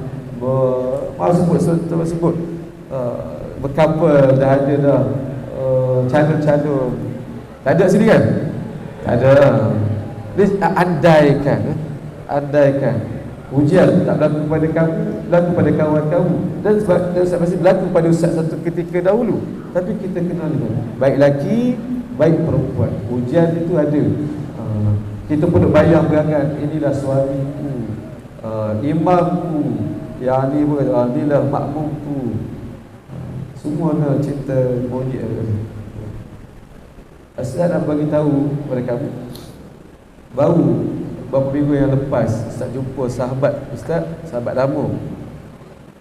Dia terkenal zaman belajar di UAE, dia berkapal dengan yang kemudian jadi isteri dia. Kenal, dia tak sembunyi-sembunyi lah, memang berkapal dia. Tapi dia jumpa Ustaz setelah beberapa tahun tak jumpa Ustaz terkejut. Dia kata, "Bang, aku dah bercerai." Dia bercerai dengan isteri dia. Ustaz kenal isteri dia. Ustaz kenal dia, terkejut. Macam mana begitu? Kita dah waktu dah pasangan yang paling ideal, ibarat pinang di belah dua, berkapal berapa tahun, daripada tahun pertama, tahun kedua sampai grad. Lepas kahwin, lepas belajar tu, habis belajar, bekerja, berkahwin, beranak, dapat anak 2 orang. Bercerai. Dia berkata, teman, rupa-rupanya kami serasi sebagai kawan, tapi tak serasi sebagai suami isteri. Itu ayat dia. Ustaz terkejut, tak pernah dengar lagi kata-kata hikmah itu. Tak pernah dengar, dan disebut oleh dia yang melalui dia, yang melalui ujian itu. Rupa-rupanya kami serasi sebagai kawan, tapi tak serasi sebagai suami isteri. Panjanglah dia cerita sambil-sambil berair mata, cerita tentang anak dia. Ya, masa belajar, masa sebagai kawan ni dia kenal, tapi apabila masuk kerja bagaimana jadi ni. Apa yang kawan Ustaz dia hadapi, adik-adik rahmat Allah, iaitu dia suami beristeri. Dia rasa isteri dia tak hormat dia. Dia balik kerja, dia harapkan ada isteri layan. Isteri pun kerja juga, masing-masing kerjaya. Dia kata selalu kalau balik kata sakit kepala, dia sebutlah, sakit kepala lah yang ni, mesyuarat banyak. Isteri dia pun jawab, "Bang, saya pun mesyuarat sakit kepala bang." Habis dia sebut macam tu dengan harapan isteri saya urut kepala kan. Tapi isteri dia kata, "Saya sakit kepala bang." Tak macam tu. Lama. Yang tu saya ingat kepada satu prinsip. Kalau kamu jadi ambil bahagian agama, Ustaz usul fiqh, dia ada kaedah fiqhiyah, man ta'ajjala syai'an qabla awanihi uqiba bihirmanihi. Penting. Ini kaedah fiqh yang terapply dalam kehidupan, yang terapply dalam ni. Allah kaedah sebut riwayat ni, rumusan dia, man ta'ajjala syai'an qabla awanihi, siapa yang tergesa-gesa nak sesuatu sebelum tiba masa dia, uqiba biharmanihi, dia akan dihukum dengan tak dapat. Boleh faham? Ustaz ulang sekali lagi. Man ta'ajjala syai'an qabla awanihi, siapa, Ustaz ulang sebutnya, siapa yang tergesa-gesa dapatkan sesuatu sebelum tiba waktu dia, uqiba bihirmanihi, dia akan dihukum dengan pengharamannya, dia akan dihukum dengan tak dapat benda tu. Benda tu sampai masa dapat, tapi dia nak cepat, tergesa-gesa nak, aku nak juga sebelum sampai masa, dan sekali tak dapat. Dan ini prinsip Allah sebut dalam Al-Quran, Allah sebut dan Nabi sebut dalam hadis. Ustaz ada buat bacaan sikit tadi. Antara hadis Nabi SAW nak sebut prinsip ini terpakai di dunia dan di akhirat. Kita kena beringat. Nanti saya nak kaitkan macam mana Nabi sebut. Tengok tuan-tuan, Nabi sebut dalam hadis riwayat Muslim, Nabi sebut, man syarabal khamr fid dunya thumma lam yatub minha hurrimaha fil akhirah. Siapa yang minum arak di dunia tapi dia tak bertaubat sebelum dia bertaubat, akhirat nanti dia diharamkan minum arak. Antara nikmat syurga arak, ada syurga, ada sungai di dalam syurga, sungai arak. Arak ni benda yang sedap kan. Tapi kita orang Islam atas muka bumi semasa hidup kita arak haram kan? Tapi ada orang ambil, ada orang minum. Nabi kata siapa yang minum arak di dunia, akhirat tak minum. Itu prinsip dia. Masa untuk minum arak nanti, akhirat nanti insya-Allah. Tapi siapa yang tergesa-gesa, man ta'ajjala syai'an, siapa yang tergesa, aku nak try minum arak, tak dapatlah nanti. Itu prinsip. Dalam hadis yang lain Nabi sebut, ini untuk lelaki, man labisal harir fid dunya lam yalbishu fil akhirah. Hadis Al-Bukhari. Siapa yang pakai sutra, kain terbaik dunia ni, cantik sedap, untuk lelaki haram. Siapa yang pakai sutra di dunia, akhirat dia tak pakai. Ulang ukuran, dia masuk syurga tapi ada nikmat yang terhalang bagi dia, tak dapat pakai syurga. Saya kembali kepada situasi itu tadi. Cinta, rasa sayang, rasa ada pasangan hidup tu, bila masa dia? Bila masa sepatutnya? Setelah kahwin, betul? Setelah menjadi suami isteri. Masa jadi suami isteri itulah baru sepatutnya tu masa dia untuk kita bercinta, rasa syahdu, rasa nak dating, rasa romantik. Situ masa dia. Tapi siapa yang buat dulu, man ta'ajjala syai'an, siapa yang berasa dulu sebelum sampai masa dia, kalau ikut prinsip ni, uqiba biharmani, nanti tak rasa. Dan Ustaz menyaksikan betul-betul, adik-adik sekalian, ada banyak kes begitu. Ada sahabat-sahabat masa dating, masa sebelum kahwin tu, ya Allah baik, ini. Kahwin je tawa, hilang perasaan, tak ada benda dah nak cakap dia kata. Dah 3-4 tahun dah ni berbadu kasih, tiba dah kahwin ni tak ada dia, tinggal lagi nak cari pasal anak, nak cari begitu, hilang perasaan sebab tergesa-gesa dia buat begitu.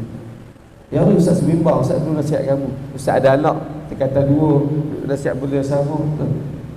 Sampai masa kita dapat pasangan yang terbaik untuk kita, kita minta adik-adik rahmat Allah. Ustaz minta doa, Ustaz minta doa, ya Allah nak kahwin dengan orang yang terbaik. Ustaz sebut yang paling serasi, yang paling serasi Ustaz pada usia 25 tahun. Ustaz dan alhamdulillah Ustaz kahwin umur 25 tahun. Dalam keadaan Ustaz tak pernah kapal, Ustaz belajar tak pernah kapal, tak pernah. Kawan-kawan tu kejut, mereka yang kapal. Tiba Ustaz habis belajar, Ustaz kahwin dulu daripada umur. Demo ni gawe masa bila? Tak ada. Ajaib, Allah susun dapat kahwin. Cantik pula isteri Ustaz. Betul lah. Puji dia ada kat sini, kita pujilah kan. Baik. Ada rahmat Allah. Begitu. Ustaz minta siasi. Yang paling siasi. Sebab kita tak tahu. Kita nak sekarang ni kita nak yang kita buat kita pelajar kot kan. Kita pelajar kot. Mana dia betul orang yang terbaik dalam kalangan batch dia. Dia paling lawa kot dalam kelas. Ya. Tapi belum tentu dia paling siasi yang kita. Siasi tak siasi kita akan tengok nanti. Ibu kahwin dan Allah. Dan orang bercerai kadang sebab tu. Ada kes dia cerita kerupan. Ada kes bercerai sebab stalking. Sebab stalking. Dia ada dua mazhab. Yang si suami dia dah belajar daripada mak dia dulu, stalking dah basuh apa semua tu, dia mesti dilipat. Itu. Isteri dia membawakan daripada rumah dia, stalking dah basuh tu dia digulung, masuk dalam tu gulung. Itu dua mazhab lain. Apabila berkahwin, suami dah pesan, abang tak boleh tengok bergulung-gulung tu serabut, nak kemas susun. Isteri dia kata, biasalah cara tu, buat tak kisah. Lagi pendam bergaduh. Jumpa bahagian ni, bahagian pegawai suluh, pegawai pendamai, keluar cerita sebab apa ni, tak sepahaman. Sebab saya nak stalking semua. Saya nak stalking macam tu, dia nak stalking macam tu. Ini cerita betul. Nampak siasi tak siasi. Kadang begitu, benda kecil je, tapi tiada ada keserasian. Dan keserasian perasaan bertolak ansur ini Allah campakkan. Allah akan beri kepada kita. Dan itu penting adik-adik sekalian kepada Allah.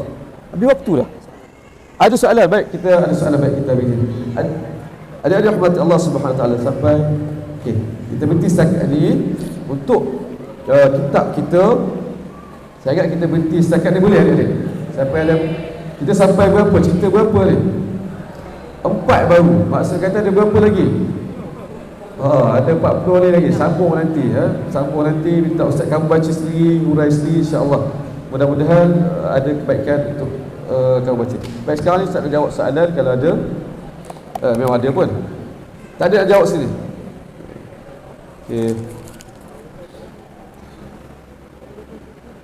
Ini menarik. Apakah maksud ketukan dari bintang di dalam surah At-Tariq tadi dan dari mana ia datang? Muka surat Las tu anak ustaz ke? Muka surat Las tu anak ustaz ke? Yang ustaz tak faham. Muka surat Las tu anak ustaz ke? Muka surat Las macam tu. Okey. Yang ni. Bukan. Ustaz tak ada mengaku sebab si ustaz ada tadi. Bukan anak ustaz. Tak bukan anak ustaz. Apakah maksud ketukan? Ustaz tunjukkan contoh terus. Baik internet, kalau internet ada boleh. Pulsar. Baik, kalau kita boleh dengar dalam YouTube ada cari Pulsar Star, antaranya ada ni, The Sound of Pulsar Star. Saya pendengarkan kepada kami.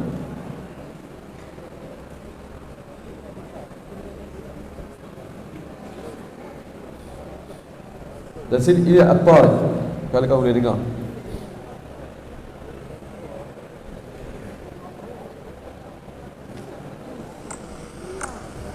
Dengar.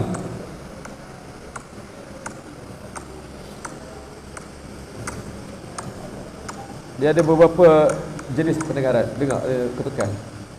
Satu yang ni. Dan disebut bintang ni bintang apa?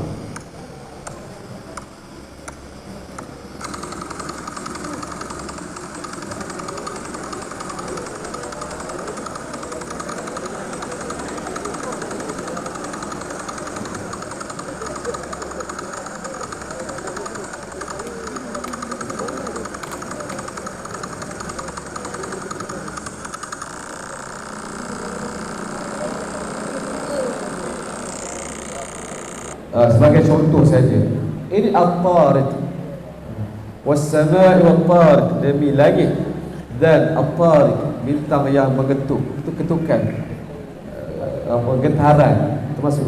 Dan ini Allah sebut dalam Quran dah. Manusia baru jumpa, dan yang jumpa bukan orang Islam. Cuba diulas nanti. Ya Allah. Yes, ya. Itu maksud menjawab soalan tadi ya. Terus. Seterusnya. Siapakah nama ayah Nabi Ibrahim ya Ustaz? Soalan. Dalam Al-Quran sebut Azam. Nama Nabi ayah Nabi Azam. Ni macam test Ustaz ke apa ni? Bukanlah. Ustaz, sepatutnya Ustaz kena baca dulu. Takut soalan tak ada jawab kan. Baca senyap dulu. Kalau jawab kita baca. Okey. Ustaz. Soalan payah-payah ni. Tak terpilih soalan payah. Ni menarik. Assalamualaikum Ustaz. Sekiranya seseorang terlupa akan hutangnya dan orang yang memberi hutang juga terlupa, apa hukumnya? Alhamdulillah. Orang tu dia terlupa, kawan tu pun terlupa. Apakah hukumnya? Sebenarnya halal. Hutang wajib dibayar walaupun tidak dituntut. Kawan yang terlupa, tetap hutang tu wajib dibayar. Yang si pemberi hutang dia terlupa, itu dia punya ni lah. Dan dia tidak ada syarat pun dia, kau kena ingat hutang kau sepanjang masa. Tak. Dia terlupa sampai ke mati dia terlupa.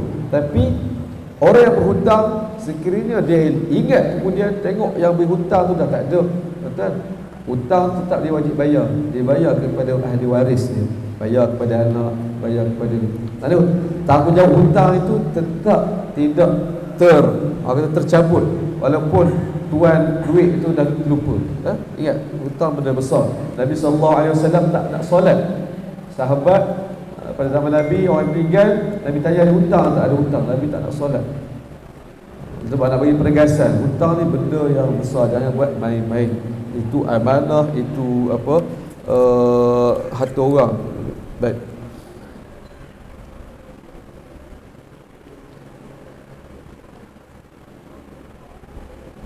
Apa soalan yang kita baca? Saya baca, jikalau Nabi Ibrahim melihat kekuasaan Allah dengan cara menghidupkan kembali burung-burung. Saya pernah dengar tentang kisah Nabi Uzair, tentang Nabi Uzair ditidurkan dan melihat kembali penghidupan keldainya. Bahasa dia. Betul juga disebut dalam Al-Quran, tapi tak sebut nama Nabi Uzair. Kisah seorang yang ditidurkan 100 tahun. Dalam Al-Quran ada dua kisah manusia yang ditidurkan, Ashabul Kahfi dengan yang ni, hamba Allah Ta'ala ni ditidurkan 100 tahun. Dalam riwayat, dalam hadis, dalam tafsir, dia Nabi Uzair. Betul. Baik. Ada soalan lain?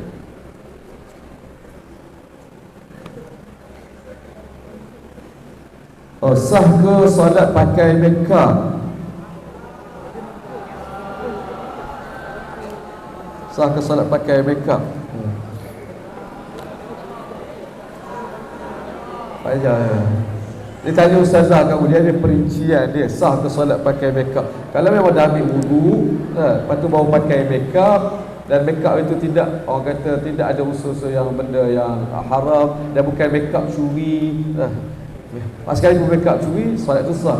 Tapi kalau makeup, pakai makeup tu tidak, orang kata tak tembus, tak telak air, kita pun ambil wudu keadaan tak masuk air ke kulit, maka tidak ada wudu. Apa yang tidak ada wudu, solat tetap tidak sah. Itu prinsip dia, semudah itu. Sah. Jadi dia perlu diperincikan macam mana. Ya Allah, Ustaz baca soalan, kadang Ustaz tak boleh jawab. Ustaz saja baca soalan sebagai meraihkan orang yang bertanya. Dan mungkin kamu boleh bincang sama kamu, boleh tanya Ustaz kamu, macam mana nak sedarkan orang yang suka mencuri? Jawab je. Bincang-bincangkan sesama kamu. Dia lebih kepada cara tip macam mana dah. Sedar tadi. Baik. Soalan yang lagi?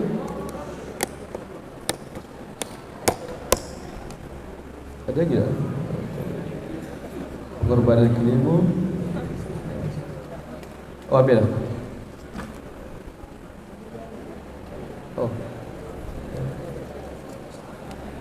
Belajar pada sini hebat-hebat soalan-soalan yang falsafah banyak. Macam mana? Macam mana nak tahu yang kita cinta Al-Quran? Ini menarik soalan. Macam mana nak tahu yang kita cinta Al-Quran? Saya boleh jawab mudah melalui dalam buku ni, sila rujuk bahagian kulit depan, bahagian belakang ni. 7 tanda jika kita benar membaca Al-Quran. Boleh terjemah jadi 7 tanda jika kita benar mencintai Al-Quran. Ada 7 tanda, dan 7 tanda itu saya ekstrak daripada ayat Al-Quran. Allah isyaratkan orang yang Quran yang ada sifat ini, dia orang yang betul-betul baca Quran, orang yang betul-betul mencintai Al-Quran. Jadi tengok, buat apa checklist, ada tak perangai itu, sikap itu dalam diri aku, kita boleh ukur aku cinta Al-Quran. Sebab cinta itu dia bukan ucapan saya cinta Al-Quran, saya cinta Rasulullah, dia mesti dibuktikan. Bukti tu kita kena tengok. Boleh kalau Ustaz sekadar baca, baik, 7 tanda jika dia atau jika kita benar mencintai Al-Quran atau membaca Al-Quran. Pertama, bertambah ilmu dan iman setiap kali membaca. Ada kata satu. Yang kedua, mudah rasa hendak menangis baca Quran bagi situ. Yang ketiga, terdorong untuk berdoa tidak semena-mena. Ini juga sunnah Nabi SAW. Nabi apabila baca Quran, tiba di ayat rahmah, Nabi berhenti, Nabi berdoa, dan Nabi sambung balik. Dan Nabi baca tiba di ayat azab, Nabi berhenti, Nabi berdoa, minta lindung. Itu maksudnya semua benda ni perlu kepada kita baca, faham Al-Quran. Jadi kita baca, ya Allah, Allah cerita tentang neraka ni, kita berhenti sekejap, ya Allah, minta aku jauh daripada neraka kan. Kita baca Quran, cerita tentang syurga ni, ya Allah, bagi aku jadi ahli syurga, berhenti. Itu cara kita. Baik. Yang berikutnya tuan-tuan boleh, adik-adik boleh baca sendiri, ya, insya-Allah. Ya Allah, baik. Baik, soalan. Ya, soalan sama, macam mana benar-benar cinta kepada Al-Quran? Saya jawab.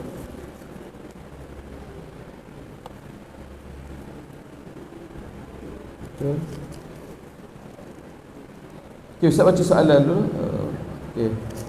Last lah, soalan lah. Oh, ada 2. Allah. Kadang-kadang ada soalan tak layak Ustaz nak jawab tau. Baik, ini menarik.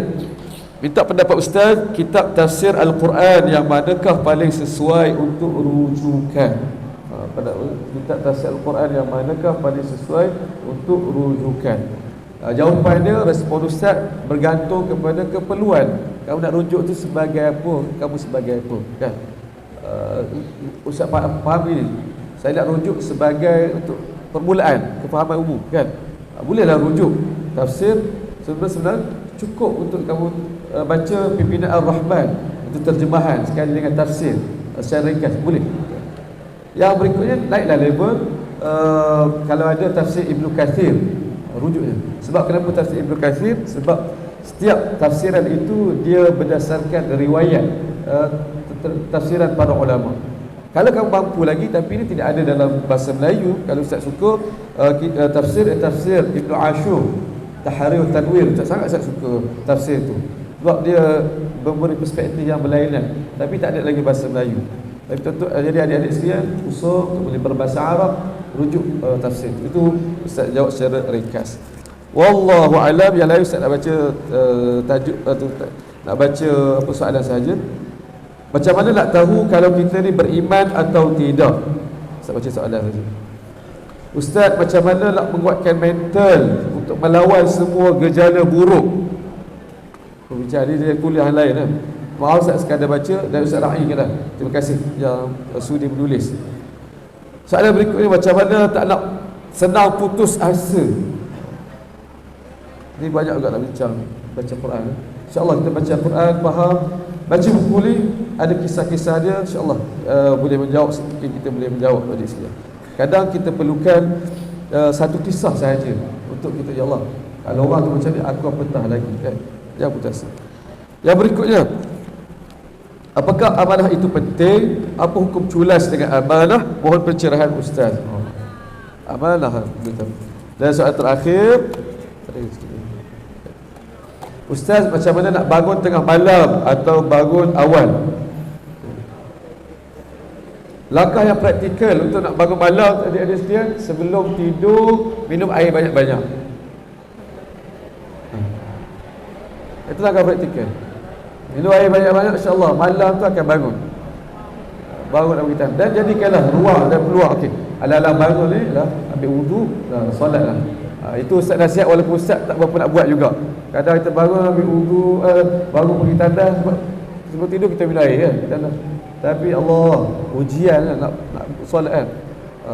Tapi sama-samalah kita berusaha. Jadi Ustaz hanya jawab soalan macam mana nak bangun tengah malam atau bangun awal. Tidur cukup, tidur awal, insya-Allah bangun awal, minum air banyak sebelum tidur. Betul. Itu serius, betul. Wallahu a'lam. Adik-adik rahmat Allah Subhanahu wa taala. Beri Ustaz masa sikit untuk ambil peluang ini. Adik-adik, Ustaz kira sebagai orang yang tak banyak dosa, orang suci, lebih suci daripada Ustaz.